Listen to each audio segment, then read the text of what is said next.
Bonjour, chers auditeurs de The Mind Radio. Nous tenons à nous excuser auprès de vous parce que, en principe, l'émission devait se tenir le dimanche 2 juin, mais pour des contraintes, on n'a pas pu le faire. Donc, vraiment, on s'excuse et on voudrait souhaiter la bienvenue à tout le monde sur cette chaîne. Donc, aujourd'hui, nous avons un invité qui est Monsieur Bandé Karaboko, qui est le président des déguerpis de Port-Boué. Depuis 2018 jusqu'aujourd'hui, il va vous expliquer un peu ce qui se passe dans ce quartier abattoir-là. Et vous-même, vous allez lui poser les questions qui vous viennent. Voilà. Donc, vraiment, merci à ceux qui sont déjà en ligne. Nous allons toucher à quelques sujets d'actualité qui ont marqué le mois de mai. Et puis ensuite, on va recevoir notre invité. Voilà. Donc, pour commencer, on va parler de notre champion de dictée. Vous savez que le 19 mai 2024, il y a un petit garçon de 10 ans du nom de Lovan, j'espère que je prononce bien, Trekoum. Il a 10 ans, il est au CM2, il a été vainqueur d'un concours de dictée, concours international de la dictée. Le concours s'appelle Paul Guérin-Lajoie et ça s'est passé à Montréal, au Canada. Il y avait 71 élèves en compétition en provenance de 15 pays et c'est un Ivoirien qui a remporté ce concours de dictée. En tout cas, nous sommes très, très heureux parce que nous faisons partie de ceux qui n'étaient pas d'accord pour que la dictée soit supprimée parce que c'est le français qui est la base de ce que nous faisons ici. Et un élève qui n'est pas bien en français, il ne peut pas mieux lire même les sujets des matières scientifiques et donc il ne peut pas mieux les traiter. Et le niveau aussi le niveau a beaucoup baissé. On essaie de le relever maintenant, mais sur les 10 dernières années, le niveau a beaucoup baissé. Dieu merci, la ministre Mariatou a ramené la dictée et on espère que cela va relever le niveau des élèves en français. En tout cas, félicitations à ce jeune garçon. Il y a eu aussi les résultats de l'entrée en sixième. Il y a eu les résultats de l'entrée en sixième. Il y a beaucoup d'élèves qui ont été très excellents, notamment une jeune fille, une petite fille de l'école d'Abobo, de la première dame Save of Children. En tout cas, là-bas, elle a pu avoir un grand score de plus de 167 points. Il y a un autre jeune garçon qui a eu 168 points. Et nous profitons pour vous parler d'une école publique. Ce n'est pas de la publicité, mais depuis un certain nombre d'années, la qualité de l'école publique a baissé. Ce qui fait que la plupart des parents envoient leurs enfants au privé public, qui s'appelle EPP Laurier 3 et 4, qui est ici à Tauban, où vraiment, depuis 10 ans, ils font 100% au CEP. Depuis 10 ans. Donc, ça mérite quand même qu'on s'y attarde. Le directeur de l'école, M. Valentin Edilé et son équipe, ils sont une équipe de 8 enseignants. Vraiment, ils font des merveilles là-bas. Donc, c'est pour dire que l'école publique aussi est en train de se relever et c'est tant mieux pour notre éducation nationale. L'autre fait qui a marqué l'actualité, c'est les obsèques du président Henri Konan Bédié. Vraiment, le 1er août 2023, on a tous appris la triste nouvelle de son décès et c'est à partir du 19 mai 2024 que les obsèques se sont déroulées jusqu'au samedi 1er juin où il a été enterré. En tout cas, on veut exprimer tout notre soutien à toute sa famille biologique et sa famille politique pour dire que le PDCI est un grand parti qui a résisté à beaucoup de coups et aujourd'hui c'est un autre coup qui lui est porté.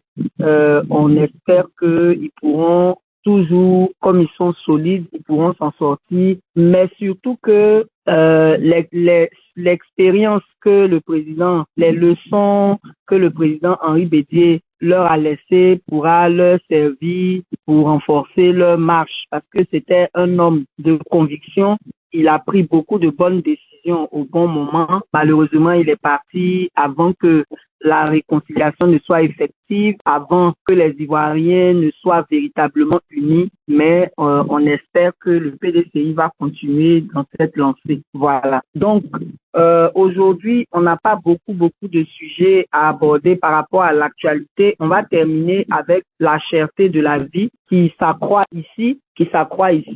Toutes les denrées ont augmenté, que ce soit le riz, que ce soit les condiments. En tout cas, vraiment, c'est très difficile. Et dans cette période où on est en train de continuer avec les déguerpissements, c'est la pauvreté qui s'accroît dans notre pays. C'est vraiment une situation très difficile. Il n'y a apparemment pas de solution, mais nous savons aussi que cette cherté de la vie est due au problème de monopole. Et ça, on ne le dira jamais assez. Nous sommes dans une économie qui est censée être libérale, mais il y a beaucoup de monopoles. Monopole dans l'importation du riz, monopole dans l'électricité. Aujourd'hui, en Côte d'Ivoire, pour ceux qui ne sont pas ici, on vous informe que vraiment, on souffre avec la compagnie ivoirienne d'électricité.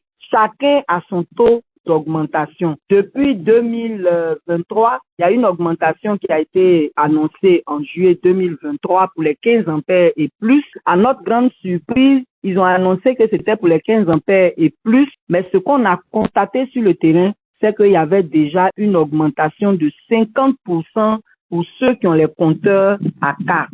Et donc, vraiment, ça a été une très mauvaise surprise et on pensait pas que c'était pas fini. Là, à la fin de l'année 2023, comme si c'était un mauvais cadeau de fin d'année, ils ont annoncé maintenant une augmentation de 10% pour tout le monde, tous les ampérages. Du coup, ça veut dire que ceux qui ont 15 ampères et plus ont eu 20% d'augmentation et les autres 10%. Malheureusement, sur nos factures, celui qui a la chance, il a une augmentation de 30 à 40%. Sinon, les autres là, si c'est pas 50, c'est 100% et ça va jusqu'à 150%. Au point que vous avez dû le voir dans l'actualité, il y a des sommités comme Alpha Blondy qui n'ont pas pu s'empêcher de s'en plaindre parce que vraiment, tout le monde subit et c'est vraiment dommage parce que le rôle du gouvernement, c'est de trouver des solutions pour nos problèmes. Et cette affaire d'électricité-là, ça ne dépend même pas de la CIE. C'est le gouvernement qui fixe le prix. Et donc, c'est lui qui est le premier responsable. Malheureusement, on a beaucoup de soleil ici, mais les installations de l'énergie solaire sont très coûteuses. Expressément, le matériel pour installer l'énergie solaire est coûteux. Du coup, même si on veut se tourner vers cette solution, ce n'est pas facile parce qu'il faut d'abord avoir les moyens de payer l'installation qui est coûteuse. Donc vraiment, c'est compliqué. Et c'est dans cette situation que nous sommes. On va demander si quelques-uns ont des questions avant de prendre notre invité. Sinon, on va se tourner vers Charlène. J'ai une question par rapport à l'actualité du mois. C'est une question que je devais poser depuis il y a 2 mois. Je ne sais pas pourquoi j'ai oublié. J'ai dit, qu'en est-il des ébriers? La dame qui parlait beaucoup dans tes directs là. Qu'est-ce qui s'est passé?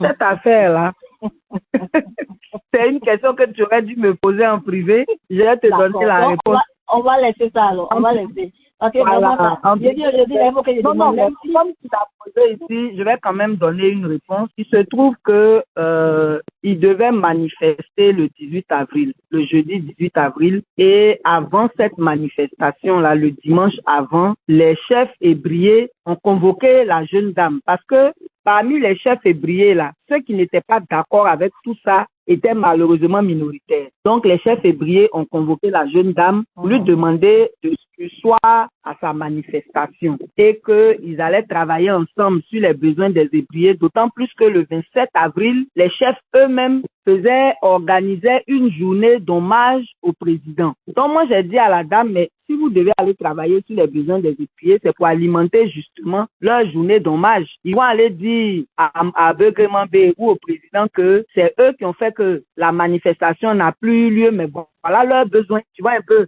Et donc, c'était pas à elle de travailler sur ça. Dans tous les cas, dimanche, elle les a rencontrés. Et le mercredi, c'est-à-dire la veille de ce jeudi-là, elle a rencontré Pakongo lui-même.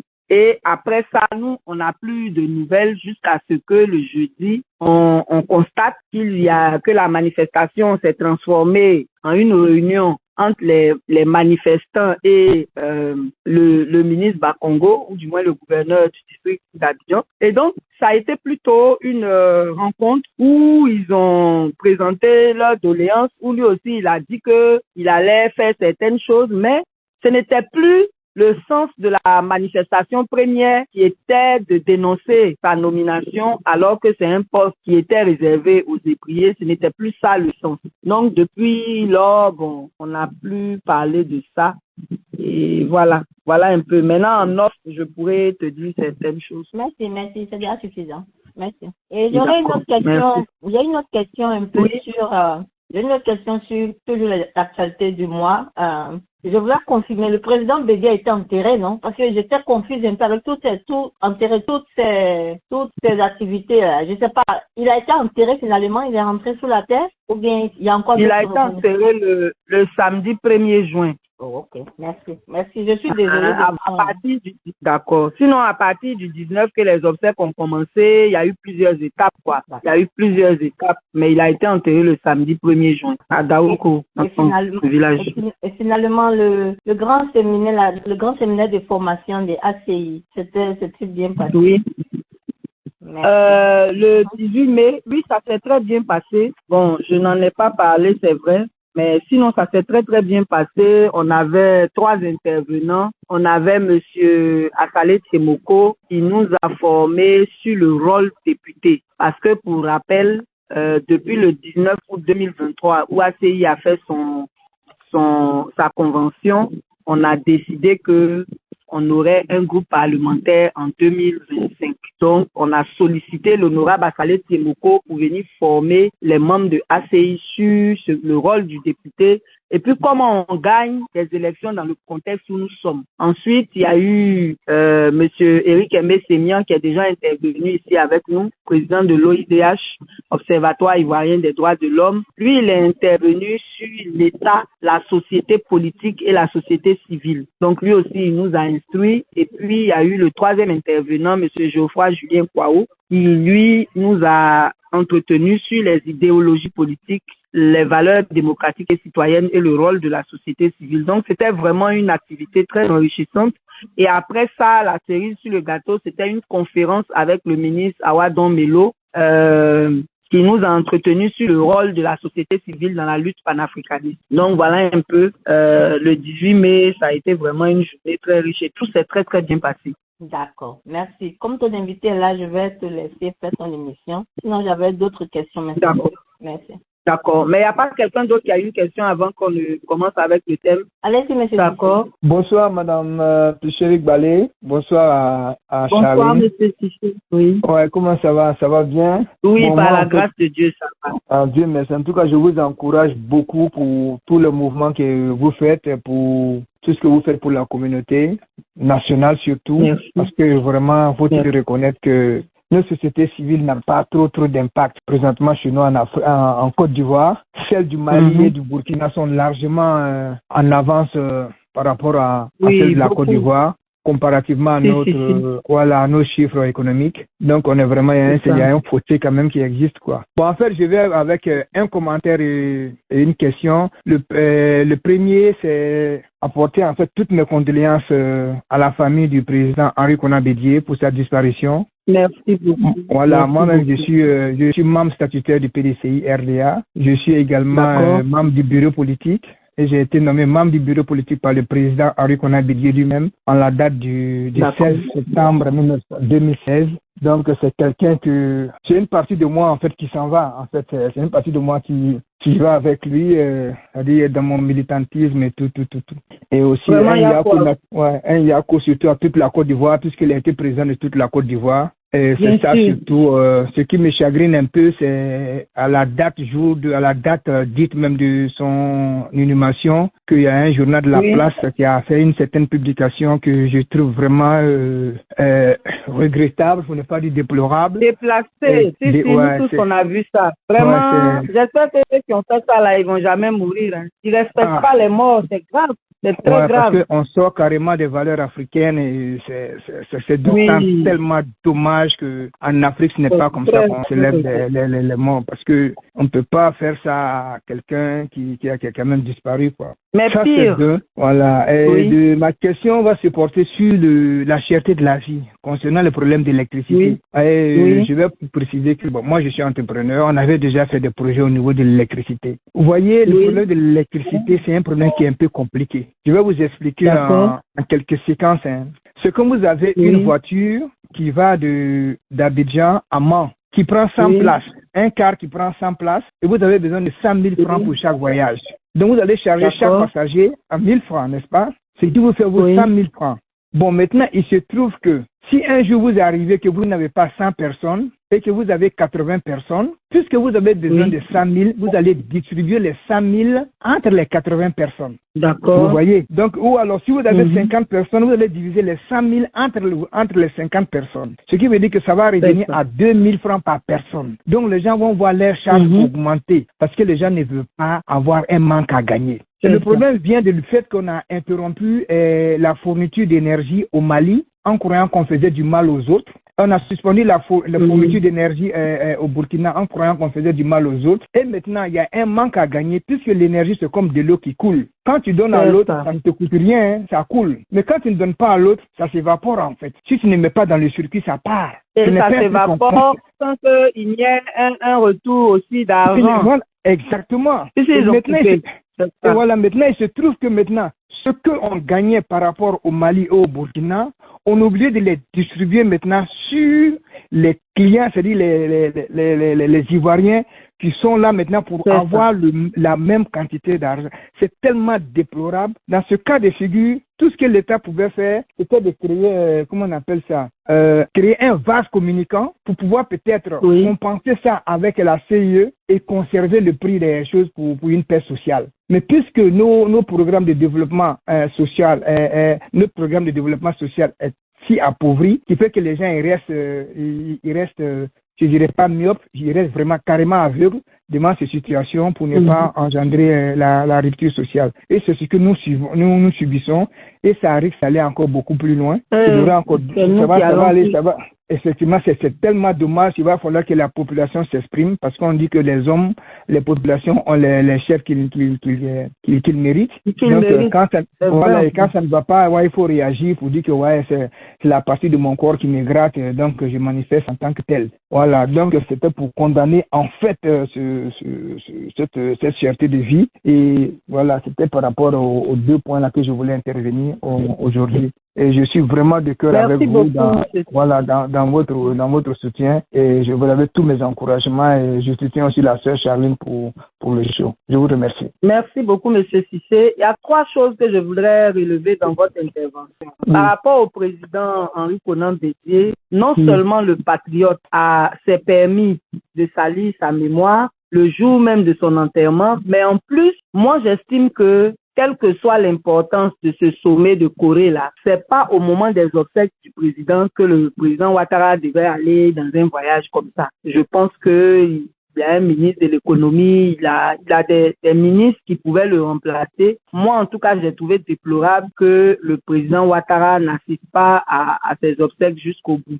Maintenant, par rapport à la cherté de la vie là, l'exemple que vous avez pris est vraiment très simple pour qu'on comprenne ce qui se passe, mais on a 2 problèmes. Le premier problème, c'est que le gouvernement ne communique pas suffisamment avec nous. Et c'est pas eux qui vont nous expliquer que c'est parce qu'on a coupé la fourniture d'électricité au Mali et au Burkina que ça augmente. Ils ne nous donnent aucune explication ou alors ils donnent des explications bidons qui font même injure à la population. Mais là où vous avez raison, c'est que nous avons effectivement les dirigeants que nous méritons parce que la population ne réagit pas. Elle ne fait que se plaindre. Et effectivement, notre société civile n'a pas le niveau de celle du Mali, du Burkina ou encore du Niger. Et donc, les gouvernants, en étant conscients, ils en profitent pour prendre beaucoup de décisions impopulaires. Et puis, comme on dit en Côte d'Ivoire ici, ça va pas quelque part. C'est vraiment dommage, quoi. C'est vraiment dommage. Et bon, on est obligé de tout subir. Nous autres, ce qu'on peut faire, c'est parler, essayer de motiver les gens à réagir. Il faut dire que ce n'est pas facile. Par ailleurs, ça ne fait pas partie de l'actualité du mois de mai. On va certainement en reparler à notre prochaine émission.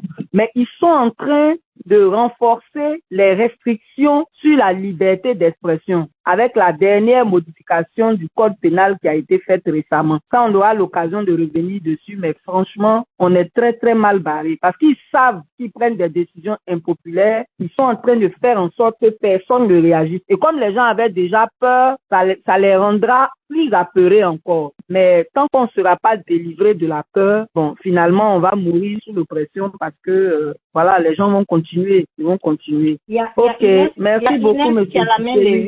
Si, je vois ça ici. Vous avez la parole, Inès. Oui, bonjour, madame. Bonjour, madame Chalem. Bonjour également à tous ceux qui sont présents dans le Zoom. Excusez-moi, je suis un peu enrhumée, c'est pourquoi j'ai la voix qui est un peu bizarre. Donc, moi, je ne vis pas en Côte d'Ivoire et par rapport à l'actualité, j'ai une question par rapport à l'actualité que je peux voir un peu sur Abidjan.net ou sur quelques forums Facebook. C'est lié à la cherté de la vie par rapport aux vivriers, tout ce qui est tomates, piments, gombo, les vivriers de tous les jours. Voilà, on sait que le Côte d'Ivoire est un pays qui a des terres arables, des terres fertiles. Et je me demande comment se fait-il que pour un pays aussi fertile, ces denrées-là soient aussi chères. Est-ce que le gouvernement n'investit pas au fait dans ce secteur-là qui pourrait améliorer les conditions de vie des populations par rapport à la distribution des denrées? Ok. C'est ma question. Merci. D'accord, merci beaucoup. Effectivement, notre pays a beaucoup de terres arables.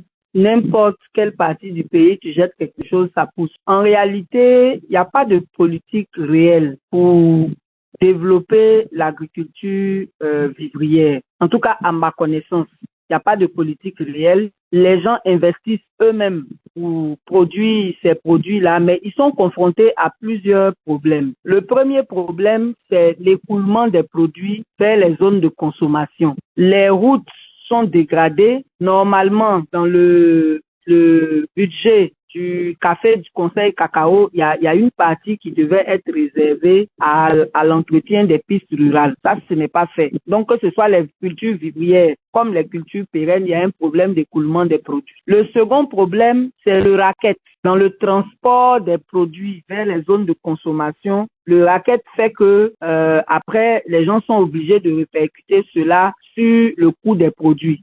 Sinon, cette année, la pluviométrie a été très bonne. Nous, on ne comprend pas comment est-ce que on se retrouve dans cette situation où même dans cette saison pluvieuse-là, on a un problème de cherté des denrées alimentaires. Donc, je ne sais pas si ma réponse vous satisfait, mais à ma connaissance, il n'y a pas de politique. Il y a un projet qui s'appelle... Inès, je ne sais pas si notre réponse vous satisfait. Oui, madame, merci beaucoup. Ok. Sinon, par rapport au riz, juste pour ajouter ça, d'est en ouest, du nord au sud, on a des bas-fonds partout. On a l'Office national du riz qui existe. À un moment même, on avait eu un ministère pour le riz spécifiquement. Bon, on ne sait pas ce qu'ils ont fait, mais oui, il y a un problème.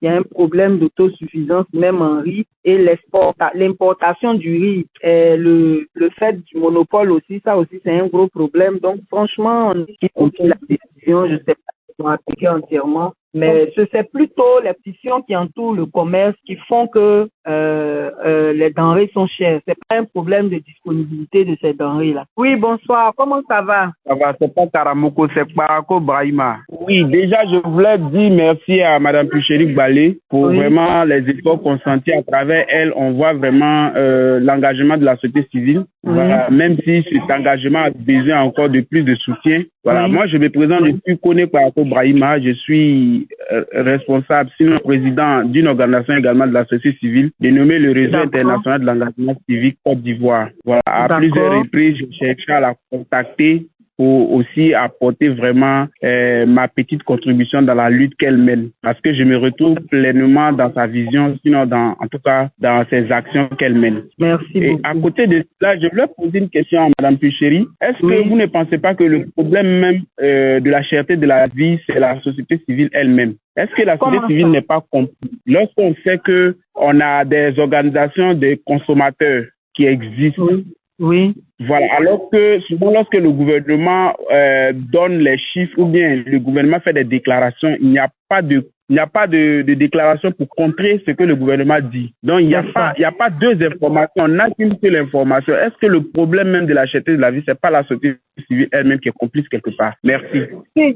Merci beaucoup, Monsieur Koné. J'espère qu'après l'émission, on pourra se parler en off et se rencontrer. J'aimerais bien vous inviter à un événement que nous organisons pour ce 22 juin là, qui va parler des propositions pour qu'il y ait des élections transparentes et apaisées en 2025. Donc, j'espère qu'on pourra en parler après en off. Mais pour revenir à votre question, je crois que vous rejoignez ce que M. Cissé a dit. La société civile ivoirienne n'est pas forte. On a 5 organisations de consommateurs. On a 5 organisations de consommateurs.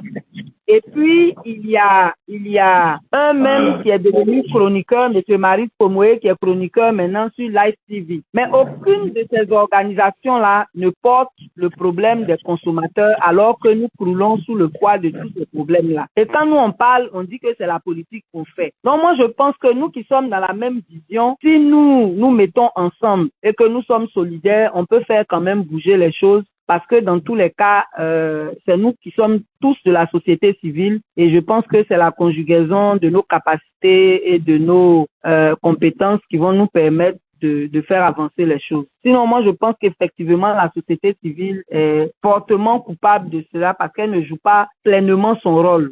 Voilà. Merci beaucoup. Monsieur Bandé Karamoko est là. On va lui demander d'ouvrir son micro pour qu'on puisse commencer avec notre thème de ce jour qui va parler des déguerpissements au niveau de Port-Boué abattoir depuis 2018 jusqu'aujourd'hui. Bonjour, Monsieur Karamoko. Bonjour. Oui, bienvenue parmi nous.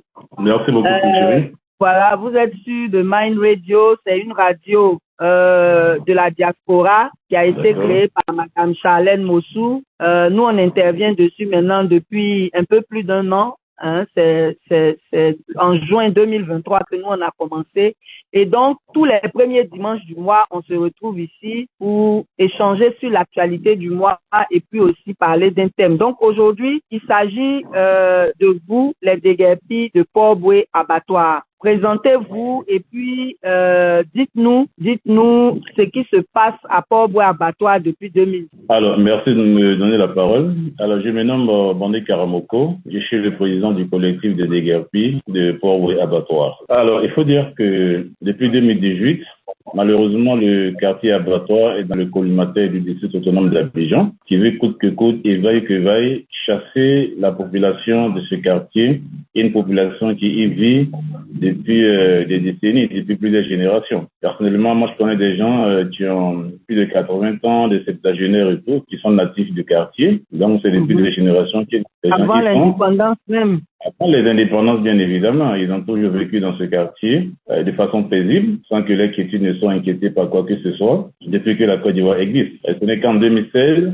que malheureusement le district autonome d'Abidjan est venu déguerpir une partie du quartier avec des arguments fallacieux, prétextant que le quartier est une zone inondable, donc une zone à risque. Alors nous nous sommes organisés pour battre en brèche ces arguments fallacieux avancés par le district d'Abidjan. Alors, ils ont donc reculé, ils n'ont pas pu déguerpir tout le quartier comme ils le voulaient. Et ce n'est qu'avant-hier, précisément dans la nuit du 1er au 2, suite à des déchauffourées. Non, Monsieur Bandé, parlez-nous d'abord de ce qui s'est passé en 2008, parce que ça a été la première fois que des gens ont vu des Ivoiriens aller se réfugier dans un cimetière parce qu'ils ne savaient pas où aller. Oui, Donc, bien dites-nous évidemment. rapidement ce qui s'est passé en 2018, parce que c'était vraiment très grave. Et c'était le premier jour des écrits du bac. Alors, pour 2018, c'était très grave, certes, mais pour 2024, ce n'est pas moins grave que pour 2018 également. Mais je vais Oui, mais m'appesantir sur tous résumez-nous les un deux. peu ce qui s'est passé en 2018 et puis on va passer à 2024.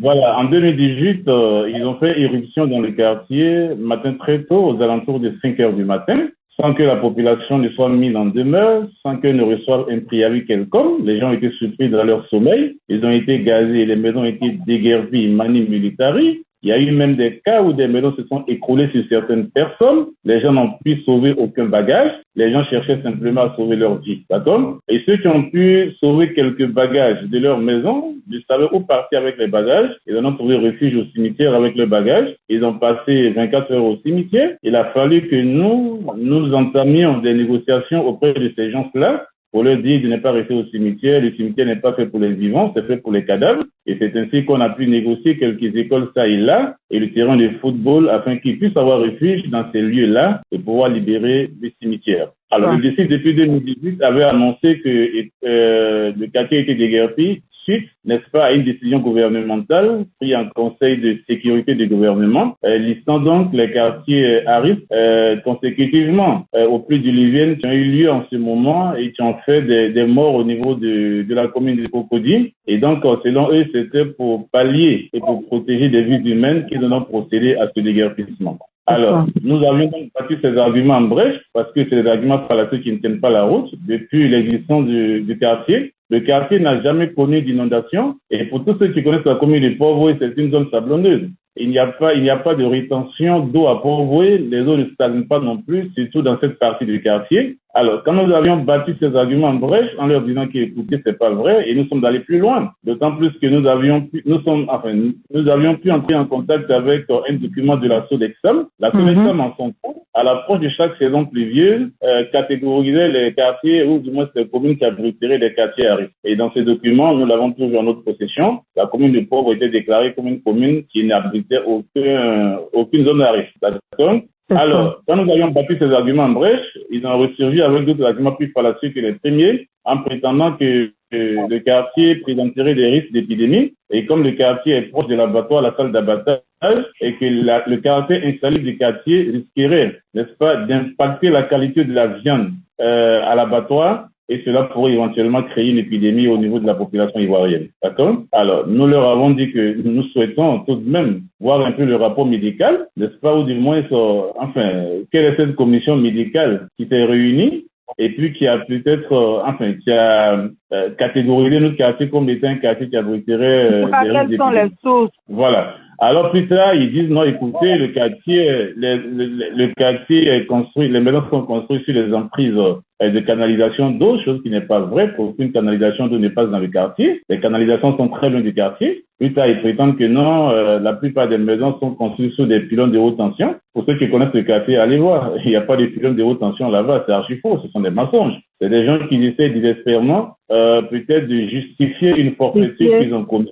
C'est ça. Alors donc, en son temps, compte tenu du fait que nous avons pris le dessus en termes communicationnels et que nous avions alerté l'opinion nationale et internationale, alors le décide d'avoir fait marche arrière parce qu'il comptait venir déguerpir la seconde partie du quartier plus tard. Alors donc, ils sont restés là depuis 2016. Nous avions entamé des démarches pacifiques auprès de nos institutions. Rares sont les institutions de la République qui n'ont pas reçu un courrier et qui n'ont pas été alertés de ce fait-là. Que ce soit la présidence, que ce soit la primature, l'Assemblée nationale, la grande médiature, la Chancellerie, les commissions nationales des droits de l'homme, enfin, tout ce que vous connaissez en termes de structures qui pourraient éventuellement nous défendre et porter notre cause ont été toutes alertées. Mais malheureusement... Ont-elles répondu? Oui. Comment? Je demande si ces structures ont répondu à vos courriers. À l'exception de la Commission nationale des droits de l'homme et de la présidence, la Commission nationale des droits de l'homme nous a répondu en nous demandant de nous référer au ministère de la Solidarité. Nous avions dit, c'est pas une affaire de solidarité. Non. C'est une affaire de droit. Nous ne sommes pas en quête d'une assistance quelconque, d'une assistance sociale quelconque. Voilà, nos maisons ont été déguerpies au mépris des règles à la matière. Nos droits ont été une atteinte aux droits de l'homme et nous voulions véritablement que justice soit faite. D'accord? Et en son temps, pour rappel, nous avons même saisi le procureur de la République à travers plusieurs courriers, lui demandant d'ouvrir une enquête sur ce déguerpissement. D'accord? Alors, nos lettres à ce niveau sont restées lettres mortes. Le procureur n'a pas daigné répondre à nos courriers. On n'a pas eu de suite, malheureusement. Parce qu'il y avait tellement de zones d'hommes qui planaient sur ce déguerpissement et nous avions voulu que la lumière soit totalement faite sur ce déguerpissement. C'est ainsi que nous avons en son temps sollicité le procureur afin qu'il ouvre une enquête. Je le dis parce que aux heures chaudes de la crise, pendant le déguerpissement, lorsque nous avions entassé les gens dans les écoles et dans les abris de fortune, ça et là, il y a l'Observatoire de la solidarité qui est une entité reliée au ministère de la Solidarité en son temps, ministère dirigé en son temps par Maria. Ok. Ministère dirigé en son temps par notre Maria Toukone. Alors, l'Observatoire de la Solidarité nous a rendu visite sur le site et nous ont proposé de remettre une aide au relogement à chaque famille, à chaque foyer, notamment 150 000 francs par foyer, question de leur permettre de se reloger le temps qu'on puisse trouver une solution définitive. Ils sont venus, ils ont fait 72 heures avec nous parce qu'ils disent qu'ils ne peuvent pas se fier à la liste que nous avions dressée. Eux-mêmes, ils feront le tour des différents endroits où la population est entassée pour faire leur propre recensement. Mais il y a des gens qui ne sont pas sur les sites. Quand on les chasse là, ils vont ailleurs. Non, j'en viens parce que ils ont fait le recensement et tout. Ils ont fait 2 jours, 3 jours, ils ont fait le recensement, ils ont fait le recoupage des listes. Ils nous ont envoyé une copie et puis ils disent qu'ils vont revenir plus tard. Ils sont partis, ils ne sont plus revenus jusqu'à la date où je vous parle. D'accord? Regardez-moi. Ils ne sont plus revenus. D'accord? L'argent a été décaissé et ça a été détourné par une tierce personne. Ça n'a pas été décaissé, nous ne le savons pas. D'accord? Alors, c'est donc pour tout ça que nous avons voulu qu'une enquête soit ouverte, mais malheureusement, l'enquête n'a pas été ouverte. Et nous sommes restés là. La présidente de la République également nous a répondu par un courrier en nous disant de nous référer au ministère de la Construction. D'accord? À ce niveau également, les démarches faites au ministère de la Construction n'ont donné aucun résultat. Et nous avions pu remettre un mémo de ce déguerpissement par personne interposée au chef de l'État. D'accord? Alors, bon, jusque-là, nous n'avons pas reçu de suite favorable. Donc, nous sommes restés là, le district autonome d'Abidjan, en 2022, parce que finalement, nous avions voulu intenter un procès contre le district, parce que nous sommes dit, étant donné que pacifiquement, à l'amiable, on n'a pas trouvé de solution, nous n'allons tout de même pas faire la courbette devant des personnes qui nous ont lésés dans nos droits, d'accord? Et dans un état de droit, quand ils se sont lésés dans ces droits, on saisit les tribunaux. Alors, nous appelons à saisir les tribunaux. C'est vrai que, bon, dans le milieu, dans le collectif, aucun auditionnel ne le fait pas. Bon, pour les considérations qui leur sont propres, moi, je leur ai dit, écoutez, moi, je saisis les tribunaux, d'accord? Et je ne sais pas si le district a eu vent du fait que nous voulons saisir les tribunaux, parce qu'ils savent qu'ils n'ont aucun argument, en fait, pour justifier leur forfaiture. La preuve, j'ai sollicité une fois le plateau de Matin Bonnet pour parler du sujet, et pour un souci d'équilibrer l'information, la journaliste a demandé également qu'un représentant du district soit sur le plateau. Elle a tout fait, mais ils ne sont pas venus, d'accord? Ils ne sont pas venus parce qu'ils ne peuvent pas venir. Mais ils n'ont pas d'argument pour se défendre. Ils n'ont aucun argument. Donc, voilà. Donc, depuis là, nous sommes restés, quand ils ont eu vent du fait qu'on veut saisir les tribunaux, il y a un membre du district qui est entré en contact avec moi depuis 2022. Il m'a fait comprendre qu'écoute, laissons tomber cette histoire. De toutes les façons, le district a trouvé un site de plusieurs dizaines d'hectares sur la route de Bassam, notamment à Nani, avec des mesures d'accompagnement qu'on mettra à votre disposition et tout. Alors, depuis 2022, toutes les tentatives faites auprès du district pour qu'on me montre la situation géographique de ce site sont restées vaines. D'accord? Alors, on a été surpris que la dernière fois, dans le 1er juin précisément, nous l'avions appris, à l'instar de tous les Ivoiriens, qu'un bras de fer opposait les marchands de la filière bétail-viande avec le district autonome d'Abidjan. Nous l'avions appris comme tout le monde. Alors, à notre grande surprise, nous avons également, avant que je n'arrive là, donc lequel bras de fer a malheureusement occasionné des destructions de biens privés et publics. Nous, en tant que citoyens, en tant que républicains, nous condamnons bien évidemment ces destructions de biens privés et publics. Oui, des actes d'incivisme. Voilà, on ne peut permettre que les badauds viennent vandaliser des biens publics et privés. Et pour cela, nous voudrons que véritablement ces badauds et ces vandales soient traqués jusqu'à leur dernier retranchement et les faire subir la loi dans toute sa rigueur. D'accord? Mais ce que nous n'avions pas compris, est que comment est-ce que un bras de fer qui oppose le district d'Abidjan avec les marchands de la filière bétail et viande puisse déboucher sur le déguerpissement de tout un quartier qui s'étend sur plusieurs dizaines d'hectares. Nous nous posons la question à savoir, Est-ce des représailles? Parce que ça s'est passé la nuit. Les échauffourées entre le district et les marchands de bétail se sont passés la journée. Et dans la même nuit, de 22h jusqu'à 3h du matin, les machines des districts d'Abidjan sont rentrées en marche dans le quartier. Ils ont mis les maisons à sac dans la nuit. Ils ont surpris les gens dans leur sommeil. D'accord? Les maisons se sont écroulées sur certaines personnes. D'aucuns eu la vie sauf avec l'aide de Dieu. Les commerces qui étaient dans la zone, dans les environs, ont été tous broyés avec leur contenu. Les commerçants ont fermé leurs établissements commerciaux, ils sont rentrés à la maison. Et dans la nuit, les prostituées qui ont pris des habits des gens pour coudre pour la fête de la Tabaski, malheureusement, ont vu leur atelier de couture broyé avec le contenu. Des magasins de portables broyés avec leur contenu. Des bijoux broyés avec leur contenu. Donc, maman qui vendait des pains, ça et là, dans la rue, enfin, il y a une rue qu'on appelle rue Commerce à l'abattoir, tout a été broyé dans la nuit.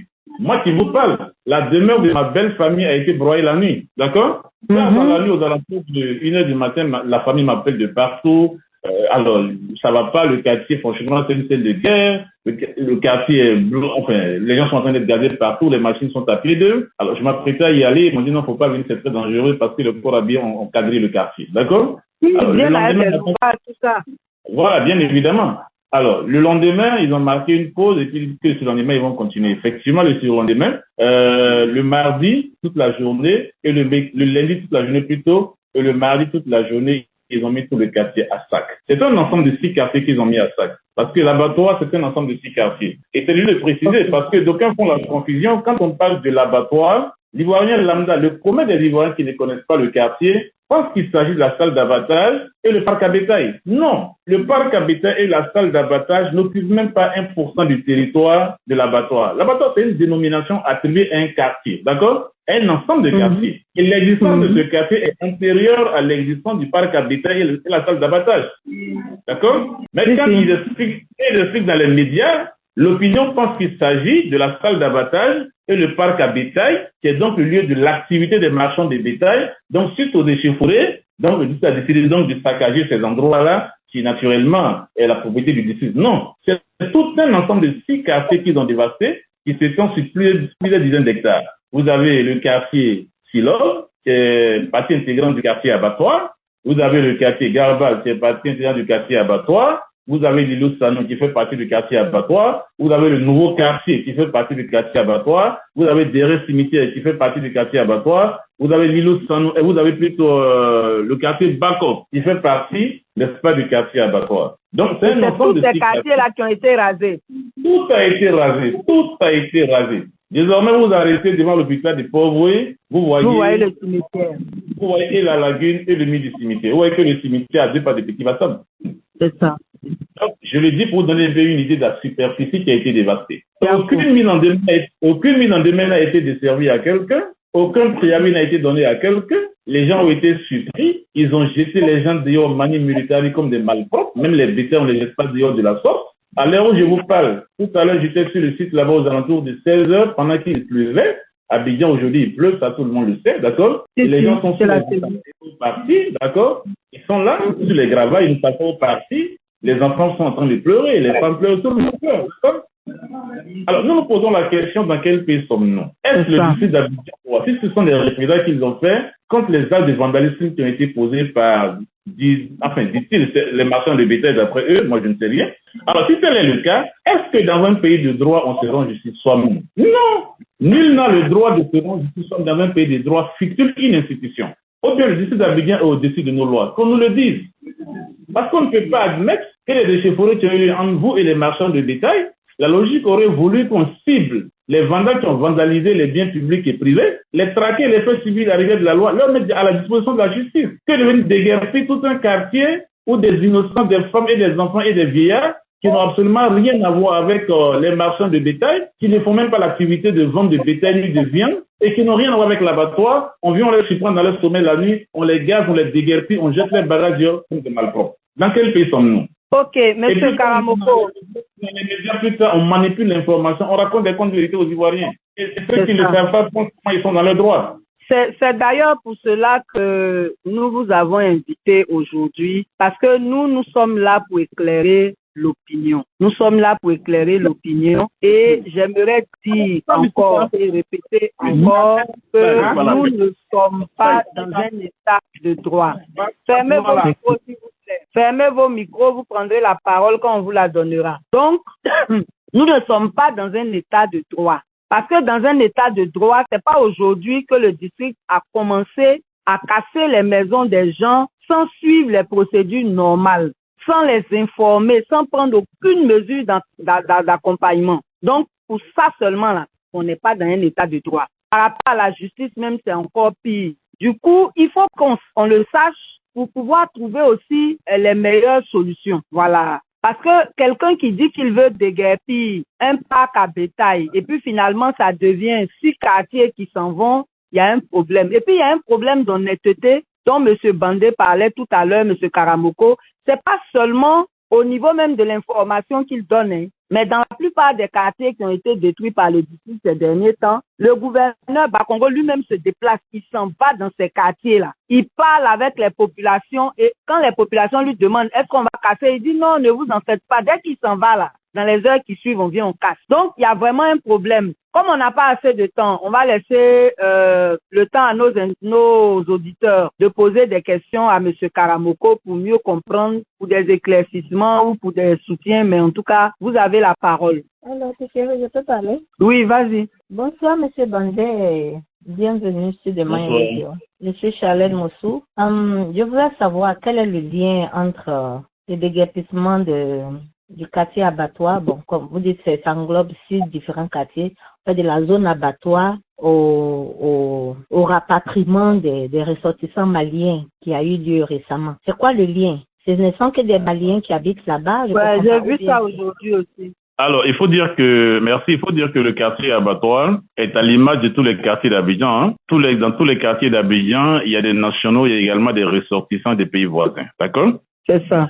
Alors, les gens, dans leur sale besoin, veulent caricaturer le quartier comme étant un quartier qui abrite uniquement des ressortissants étrangers. Parce que j'ai vu des internautes encourager le district dans ce qu'il fait pour la simple raison que ce quartier abriterait des étrangers qui s'attaquent aux forces de l'ordre. D'accord? Alors, même si le quartier, moi je supposons, même si le quartier abriterait uniquement des ressortissants étrangers, sont-ils pas des êtres humains? Y a-t-il pas des Ivoiriens à l'extérieur? Est-ce que si on fait à nos frères Ivoiriens à l'extérieur, c'est qu'on fait aux étrangers ici en ce moment? Est-ce que c'est bon? Non.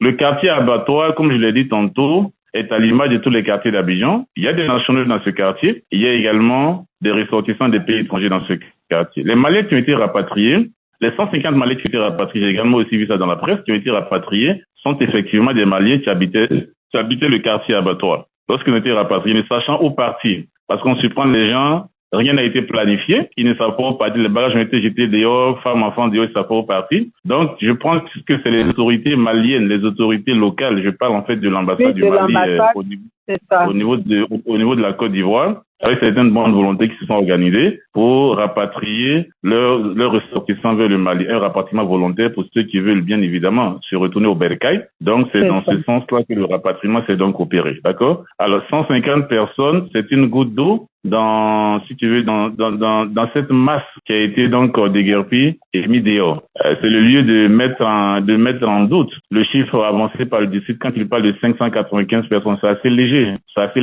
C'est des dizaines de milliers de personnes qui ont été mises à la porte. Eux-mêmes, ils ne savent pas combien de personnes ils ont mis à la porte. Il n'y a pas eu de recensement préalable de façon rationnelle. Voilà. C'est ça. Donc, c'est les chiffres avancés comme ça. Donc, pour récapituler, les Maliens qui ont été rapatriés, les 150 Maliens, sont effectivement des Maliens qui habitaient donc le quartier et qui ont donc connu un rapatriement volontaire organisé par les autorités diplomatiques maliennes sur place ici et également certaines bonnes volontés du Mali. Ok, merci beaucoup. Merci. Tu as une autre question? Ça m'énerve tellement, c'est bon. Donne la parole. Les gens sont cruels ici, hein. C'est-à-dire que même les animaux, même on les traite pas comme ça, hein. C'est grave, c'est très grave ce qui se passe dans notre pays. Pour enchérir ce que tu dis, oui. Il dit pour enchérir ce que tu dis, quand tu dis que même les animaux, on les traite pas comme ça, même pour le cas des animaux, ils disent que c'est une délocalisation vers le site d'Adjamé. Les animaux, au moins, ont eu droit à une délocalisation. Ouais. Les êtres humains n'ont pas droit à une délocalisation. Voilà, et on les jette dehors. Karamoko, moi, ce qui m'a paru bizarre, pour confirmer le fait que les gens racontent vraiment beaucoup de mensonges, le district dit que c'est parce que la zone est insalubre qu'ils veulent déplacer les marchands de bétail. Mais il se trouve que le site même où ils relocalisent les marchands là, tellement ça n'a pas été aménagé. Si vous y allez en cette saison pluvieuse là, mais c'est de l'eau la boue partout. Donc faut pas qu'ils parlent d'insalubrité. En tout cas, faut qu'ils trouvent un autre argument quoi, parce que même le site de relocalisation là n'est pas aménagé. Hein. Le paradoxe est que même jusque-là, les bétails continuent à être descendus à pauvre ici. Aïe. Oui. Mais il y a plus de marché là-bas, non? C'est le paradoxe que certains ne comprennent pas. D'accord? Ah, ça. Enfin, tout est fait dans un flou. Tu sais, comme on le dit, aucun crime n'est parfait. Hein? Alors, tu vas beau planifier ton crime, mais il y a des failles. C'est ça. D'accord. Est-ce qu'il y a d'autres questions, Salem, de l'autre côté? J'ai une autre question, tant que je vois ici, il y a une main levée au niveau de la conférence, non? Je voulais demander, ok, M. Cissé, je vais ouvrir votre micro. Permet à votre niveau, vous allez prendre la parole tout à l'heure. Je voulais demander, ces déguerpissements-là qui ont commencé depuis, oh là là, je pense que nous sommes à notre 3e invité sur de Banyo Radio grâce à Chéri Balé à travers son focus international d'un invité de déguerpissement. On a reçu ceux de GESCO et puis on a reçu la dame là pour l'école et puis aujourd'hui c'est abattoir. Mais qu'est-ce qui se passe? Chéri, est-ce que tes actions là ou bien c'est juste des coups d'épée dans la rivière? Je sais pas, parce que je vois que vous avez aussi la chance de parler sur Live TV. Et apparemment, Live TV nous fait croire qu'eux aussi ils ont commencé à dire la vérité. Il y a des gens qui passent là-bas, qui parlent de façon très virulente. Et je me demande, je dis, André, ils n'ont plus peur en Côte d'Ivoire, hein. Même Live TV invite des gens qui parlent violemment comme ça. Est-ce que ces invités-là aussi peuvent-elles, parce que j'ai vu que vous avez fait passer celui de Café Cacao là-bas, sur la radio. Vous pouvez répondre la question, parce que, je vous en prie, parce que tout à l'heure, j'ai un appel entrant qui a interrompu l'écoute. Oh, ok. En tous les cas, je préfère un commentaire général. Non, elle demande si la lutte que nous menons contre les déguerpissements abusifs n'est pas une épée dans l'eau. Si on veut résumer ta question. Okay. Je comprends, voilà. D'accord. Voilà, parce que ça ne s'arrête pas, ça continue, c'est même quoi. Voilà. Pourquoi il en est et c'est encore pire, parce qu'à chaque expérience qu'on finit d'écouter, on se rend compte que la foutaise s'aggrave, comme Picheri vient de le dire. C'est après juste le passage de M. Bakongo, il dit non, on va pas casser, c'est là, mon vieux. Je sais pas si c'est fait pour frustrer la population, si c'est fait pour frustrer la population, et puis, bon, c'est bon, regarde, on va dire qu'on n'est pas là-bas, faut pas avoir, bon, et puis il y a des zones comme à Djamé, quand on finit de casser là. Dès qu'on finit de casser, on ramasse des gravats. Là où on a cassé des commerces là, on construit encore des commerces. Il y a des zones aussi, on dit c'est insalubre, c'est inhabitable. Dès qu'on finit de casser, les géomètres sont à l'œuvre. Mais pour quel projet? On a l'impression en fait que c'est une guerre contre les pauvres, une guerre contre tous ceux qui habitent des sites qui sont enviés en fait pour d'autres projets, convoités pour d'autres projets. Mais le plus gros problème, le plus grave, c'est que on est dans un État qui ne respecte pas le citoyen. Les déplacements ne sont pas interdits et il y a des procédures pour cela. C'est pour ça qu'on dit déplacement. Mais à partir du moment où on dit déguerpissement, il y a la sauvagerie qui intervient. Là, maintenant, on ne respecte plus les règles. Et quand ça se multiplie et que le peuple ne dit rien, parfois, nous, on organise des déguerpis, des manifestations, ils ont peur. Et le lot ne fait que grandir. Donc, comme l'a dit un intervenant tout à l'heure, on a les dirigeants qu'on mérite parce que ils nous briment et nous, on ne réagit pas. Donc, ils continuent, ils empirent la situation. Sinon, vraiment, c'est inexplicable. On ne peut pas donner d'explication à ce qui se passe là parce que c'est trop grave. C'est des gens qui meurent. Parce qu'il y a des gens qui ont construit toute leur vie dans ces quartiers-là. Je suis à la retraite, je suis dans ma maison. C'est là que j'ai décidé de mourir. On vient casser ma maison sans rien me dire. Il y en a qui vivent de leur loyer. On détruit la maison. On détruit des scolarités. Bon, franchement, c'est tout sauf le rôle d'un gouvernement normal, quoi. Voilà, ils ont été rapatriés simplement parce que ces Maliens ne savaient plus où partir. Voilà, donc on les a donc proposé de rentrer au bercail pour ceux qui en veulent. Voilà.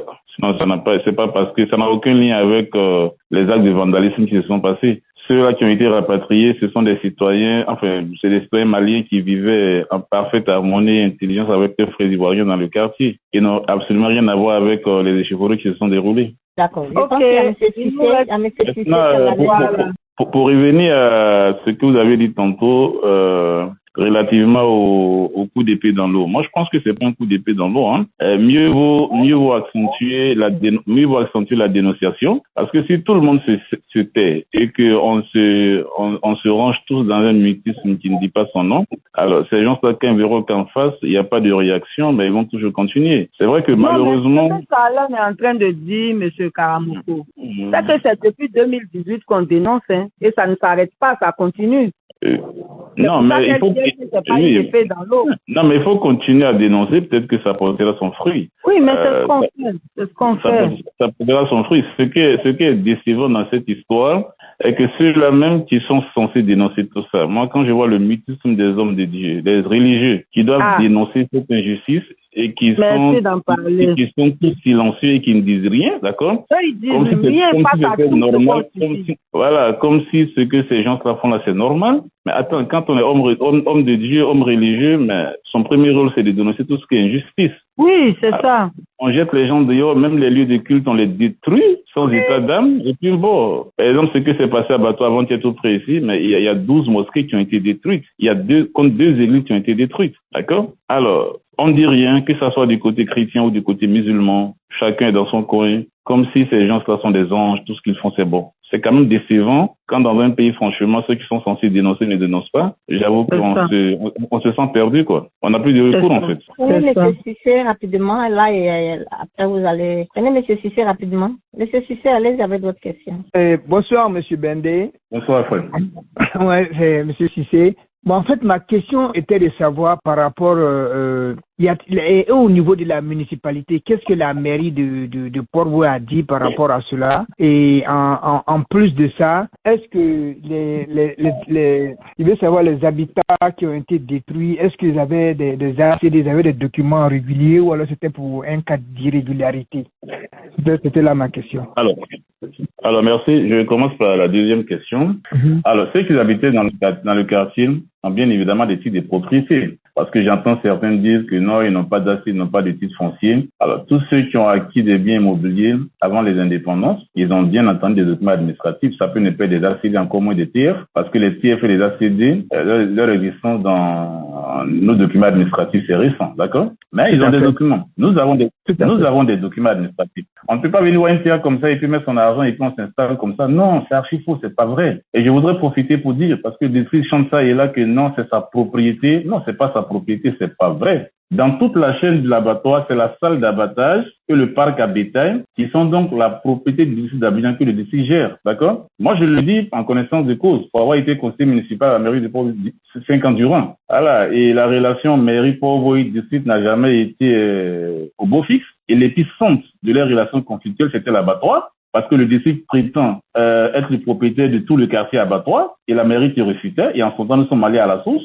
Et ce que révèle la source est que ce n'est que la salle d'abattage et le parc à bétail qui sont donc la propriété du district d'Abidjan et non pas le quartier abattoir. D'accord? Le quartier abattoir, les maisons qui ont été construites là-bas, ce sont des maisons qui appartiennent aux résidents et ils ont par devers eux-mêmes des titres de propriété. Alors, je suppose, même si c'était la propriété du district d'Abidjan, on suppose, le district d'Abidjan ne peut pas se comporter comme une personne morale privée qui aime bien que quelqu'un vienne s'asseoir dessus. Le district d'Abidjan est partie intégrante de l'État de Côte d'Ivoire. C'est un maillon dans la chaîne, n'est-ce pas, des institutions étatiques. Alors, donc, quand on est un maillon dans la chaîne étatique, bien évidemment, tu ne peux pas te comporter comme une personne morale physique qui détient bien que les gens sont venus s'asseoir dessus et que tu veux les chasser. Et pourtant, toi-même, tu fais partie de l'État de Côte d'Ivoire et ceux-là, ce sont des citoyens. Mais même quand tu as une personne morale physique, là, c'est avec un papier de justice que tu viens de déguerpir les gens. Mais bien évidemment. Tu ne prends pas de leur sommeil comme ça et puis tu détruis tout leur bien.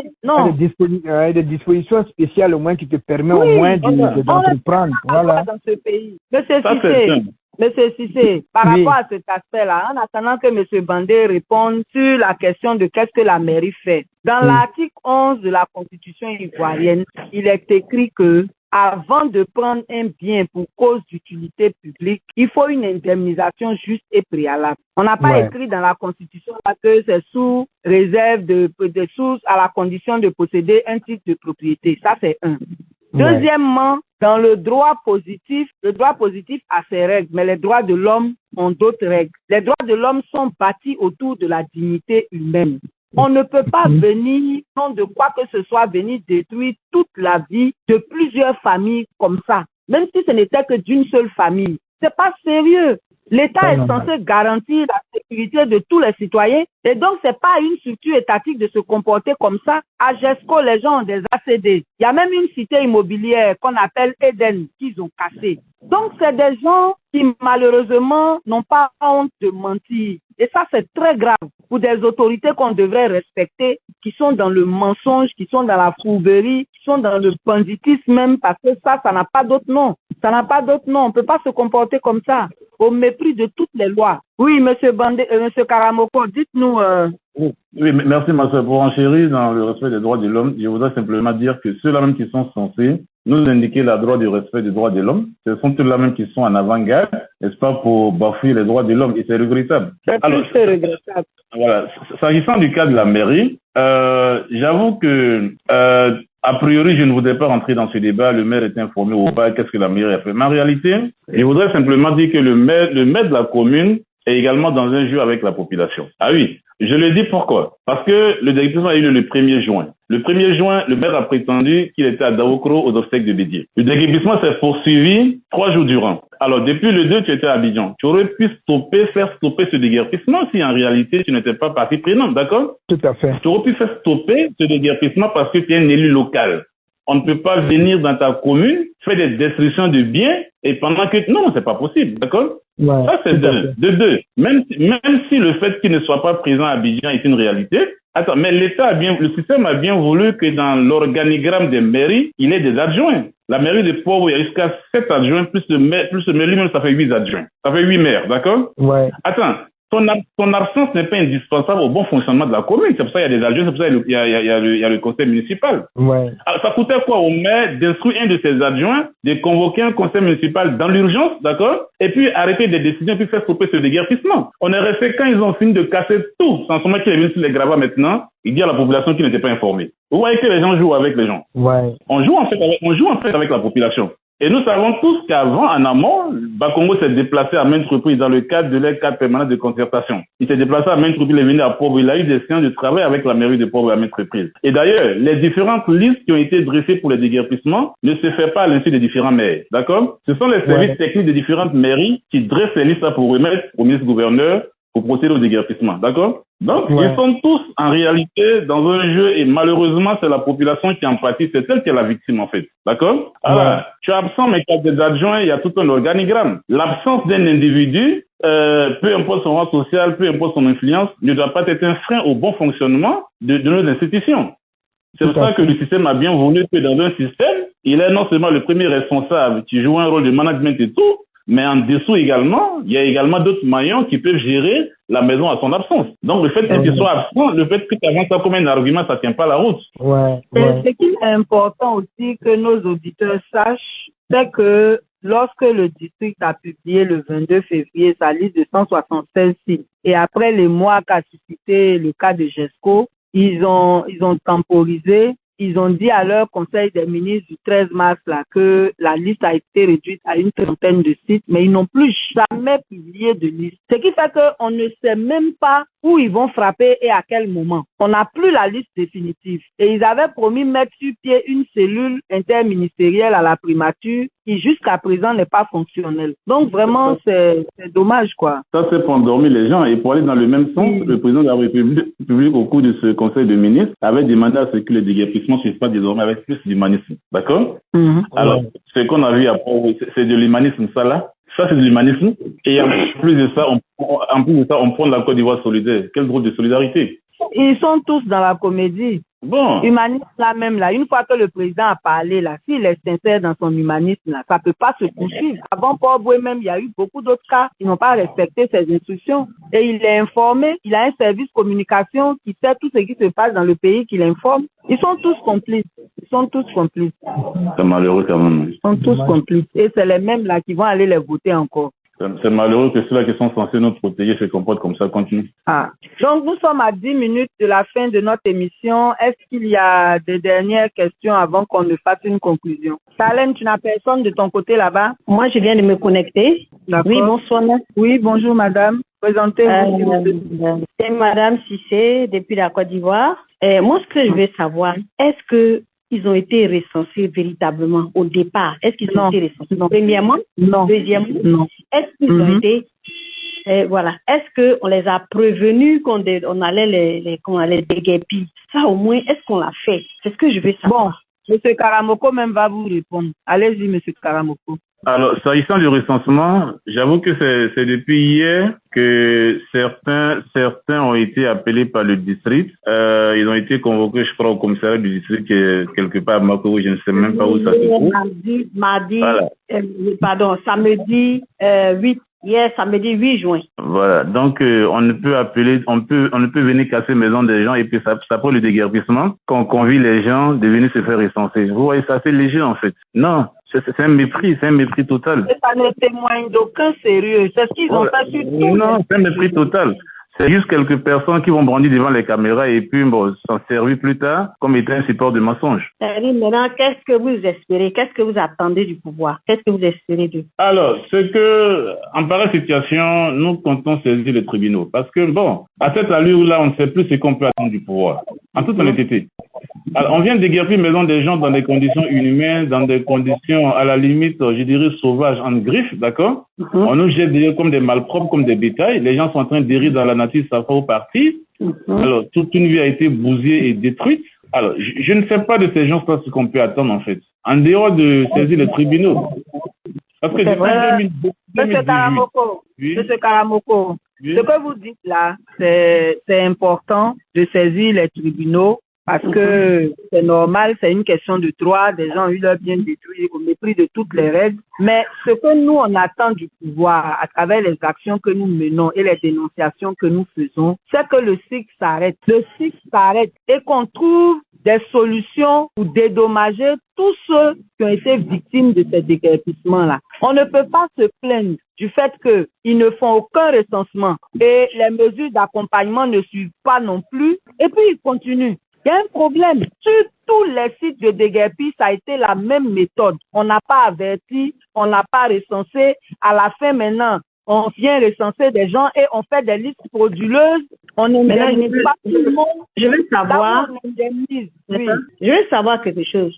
Tout le monde connaît que la justice en Côte d'Ivoire est une justice tellement c'est l'arbitraire ici. Maintenant, est-ce que il n'y a pas possibilité de saisir les tribunaux peut-être internationaux, de saisir des avocats internationaux? Parce que ça ne peut pas rester comme ça. Tout le monde connaît la justice en Côte d'Ivoire, qu'il n'y a pas de justice. C'est l'arbitraire. La justice est aux ordres. Donc, quand je dis qu'est-ce qu'on espère de ce pouvoir-là, c'est en même temps qu'est-ce qu'on espère de cette justice-là.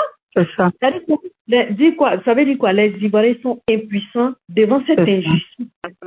C'est ça. Voilà. Ça. Maintenant, qu'est-ce qu'on fait? Qu'est-ce qu'on peut faire? Parce que c'est grave. Il y a eu, on a cassé des écoles. D'après, c'est pas parti quelque part. C'est ça.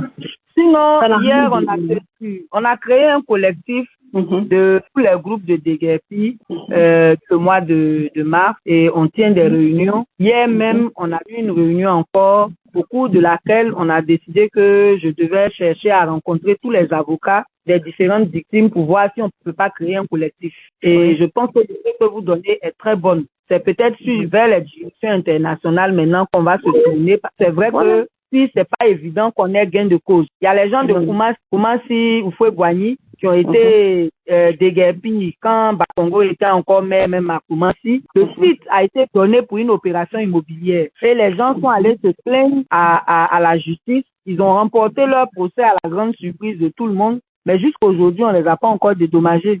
C'est ça la justice. Votre idée est très bonne. Votre idée est très bonne. Je dis ça par rapport à ce qui nous est arrivé quand il y a eu l'affaire des décès toxiques là. Finalement, les gens ont dit les avocats internationaux et il y a une bonne partie qui est dédommagée. Et j'apprends même qu'il y a encore des gens qui seront dédommagés. Si ça va à l'international, je pense que ça va mettre à nu aussi. Il va de la crédibilité déjà de ce pouvoir-là. En tout cas, merci Madame. Merci pour cette idée. Je pense qu'on va se l'approprier. Comme déjà hier, nous-mêmes, on avait décidé de rencontrer, parce qu'il y a plusieurs avocats qui encadrent les différents groupes là. On avait décidé que je devais les rencontrer pour voir ce qu'on peut faire ensemble. Je pense qu'on va explorer cette place. Merci infiniment pour votre contribution. Monsieur Karamoko, Oui. ouais, votre mot de fin, parce qu'il nous reste juste 2 minutes. D'accord. Merci, Alors, mon madame. mot de fin, Merci. Oui. mon mot de fin, dans un premier temps, s'adresse à nos autorités. Leur dire clairement que le pays autant le pays leur appartient, le pays nous appartient à nous tous. Et nous sommes des citoyens. Il n'est pas normal que nos droits soient brimés. Il n'est pas normal que nous soyons lésés dans nos droits jusqu'à ce point-là. Comme tu l'as si bien dit, il est important que le cycle s'arrête et que ça ne s'étend pas sur d'autres quartiers. C'est ça. Ils ont été élus pour gouverner le pays, pour gouverner des citoyens. Ils doivent servir l'exemple en termes de respect des droits. Mais quand ceux-là qui sont censés nous montrer la voie de respect des droits, sont ceux-là qui sont les premiers à bafouer les droits, que voulez-vous que les citoyens lambda fassent? Et dire au président de la République également d'interpeller ses collaborateurs. Parce que quand tu donnes une instruction à quelqu'un et que les instructions ne sont pas suivies à la lettre comme tu le souhaites, tu interpelles la personne. Parce qu'on ne peut pas admettre qu'au cours d'un conseil de ministres qu'on souhaiterait que les opérations futures se fassent avec plus d'humanisme, mais malheureusement, ça se fait avec plus de barbarie. C'est ça. Cela sous-entend que son message est laissé d'être mort et son message n'a pas été entendu par ses collaborateurs. Voilà. Il est important également que les Ivoiriens dans leur ensemble prennent conscience du fait que leurs droits sont en train de bafouer, d'accord? Voilà. Si on n'interpelle pas nos autorités, si on ne se met pas ensemble et qu'on essaie de donner de la voix, si on reste coaché au buzz inutile qui n'a aucun sens, les gens vont nous distraire et un matin, chacun se verra vider de chez lui et puis on ne saura pas à quel sens se vouer. Et je souhaite que réparation soit faite pour ces milliers de familles, ces dizaines de milliers de familles qui ont été jetées dehors. Ce sont des êtres humains, ces enfants et ces femmes qui ont été jetés dehors, qui passent la nuit à la belle étoile et qui dorment sur des gravats, sous les intempéries en ces saisons de pluie, qu'on puisse se pencher sur le sort de ces gens-là et que réparation soit faite. Si ils ne réparent pas ce qu'ils ont créé, même s'ils échappent à la justice humaine, la sentence divine sera sévère. Amen. Mais vivement que tu agisses parce qu'on est vraiment fatigué de tout ça. Ok, vraiment, chers amis auditeurs, on a dépassé d'1 minute le temps qui nous était imparti. Je voudrais que, Charlène, tu me permets de faire une annonce avant de finir. Charlène, bon, je vais la faire alors. Donc, merci Monsieur Karamoko pour être venu éclairer la lanterne de nos auditeurs sur ce qui se passe, sur ces déguerpissements abusifs au quartier abattoir. Avant de nous séparer, on va vous informer d'un événement que notre organisation alternative citoyenne ivoirienne organise le 22 juin prochain. En fait, depuis 2019, on a demandé au président de la République d'organiser un dialogue national inclusif. Ça n'a jamais été fait. À partir de 2021, le président Henri Konan Bédié a demandé aussi un dialogue national. Lui, il a ajouté sincère. Ça n'a jamais été fait. Malheureusement, il est parti. Et nous sommes à moins d'1 an et demi de octobre 2025 et de façon évidente, rien n'est fait pour qu'on désamorce certaines bombes avant 2025. Donc, nous, en tant que société civile, on a décidé de réunir tous les acteurs politiques et sociaux pour que chacun fasse ses propositions pour des élections transparentes et apaisées en 2025. Au cours de cette journée que nous avons appelée journée de consultation populaire, chaque parti et chaque organisation de la société civile aura 5 minutes pour livrer ses propositions. Après que tout le monde ait livré ses propositions, nous allons prendre 1 heure pour faire la synthèse et nous allons revenir en plénière pour faire valider cette synthèse. Et cette synthèse sera transmise au président de la République pour demander un dialogue national sur ces questions avant la fin de l'année 2024. En 2025, vraiment un peu rassuré. En tout cas, c'est notre contribution à la paix en Côte d'Ivoire que nous essayons de faire. Donc, nous invitons tous les partis, ceux qui n'ont pas reçu d'invitation, tous les partis et toutes les organisations de la société civile, ceux qui n'ont pas reçu d'invitation, qu'ils viennent quand même, parce qu'on n'a pas les adresses de tout le monde, qu'ils viennent quand même. Tout le monde aura droit à la parole. C'est pour ça qu'on a limité à 5 minutes. Donc, voilà un peu l'initiative que nous avons prise. Excellent mois de juin plutôt. Excellent mois de juin à tous nos auditeurs, à tous ceux qui nous suivent. Que Dieu vous garde, que Dieu vous protège et puis rendez-vous début juillet pour notre prochain numéro. Charlène, merci beaucoup. Je pense qu'on a fini. Ok, merci bien, Madame Balé. Merci à tous ceux qui ont participé. Merci, Madame C. Merci beaucoup, chérie. Merci bien, M. Bendé, et merci bien, Madame Balé. Merci. Merci à vous aussi. Ok, ouais. Au revoir. Tu te prends pour le plus rusé au sexe où tu nages là, moi je vois ton dos. Bonjour, chers auditeurs.